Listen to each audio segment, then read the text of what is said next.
सुबह के समय अपने दिन के सारे काम निपटाने के बाद गौतम बुद्ध जी के सारे शिष्य एक जगह इकट्ठे हो गए।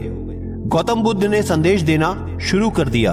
उन्होंने कहा, आज मैं तुमको एक ऐसे इंसान की कथा सुनाता हूं जिसके पास सब कुछ था लेकिन फिर भी वो दुखी था।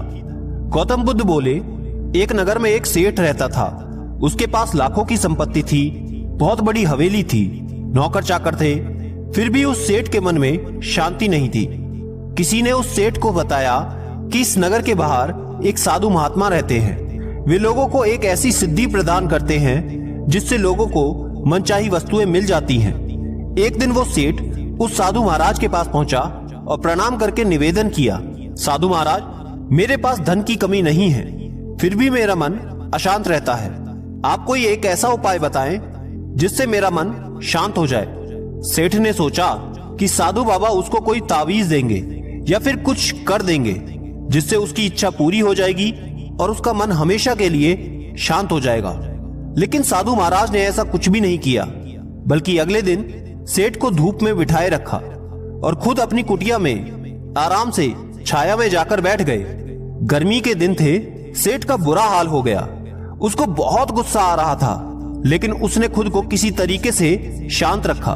दूसरे दिन साधु महात्मा ने कहा, आज तुम्हें दिन भर खाना नहीं मिलेगा।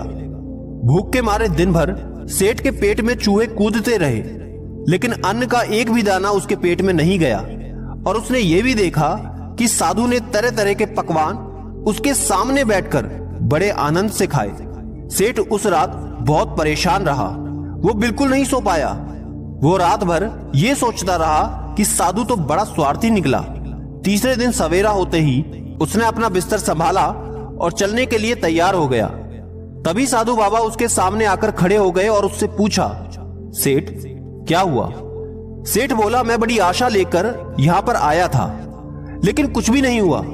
उल्टा मुझे ऐसी मुसीबतें उठानी पड़ी जो मैंने अपनी जिंदगी में कभी नहीं उठाई, इसलिए मैं जा रहा हूं। साधु मुस्कुराकर बोले कि मैंने तुमको इतना कुछ दिया, लेकिन तुमने कुछ भी नहीं लिया। सेठ ने आश्चर्य के भाव से साधु को देखा और बोला कि आपने तो मुझे कुछ भी नहीं दिया। फिर साधु ने बताया कि सेठ, पहले दिन जब मैंने तुम्हें धूप में बिठाया और मैं खुद छाया में बैठा हुआ था, तब मैंने तुम्हें बताया कि मेरी छाया तुम्हारे लिए कोई काम नहीं आ सकती, लेकिन तुम्हारी ये बात समझ में नहीं आई। फिर मैंने अगले दिन तुम्हें भूखा रखा और खुद बहुत अच्छी तरह भोजन खाया। उससे मैंने तुम्हें यह समझाया कि मेरे खा लेने से तुम्हारा पेट नहीं भर सकता। सेठ याद रखो, तुम्हें मेरी साधना से सिद्धि नहीं मिलेगी। तुमने अपना धन खुद की मेहनत से कमाया है और शांति भी तुम्हें अपने पुरुषार्थ, साधना और अपनी मेहनत से ही मिलेगी।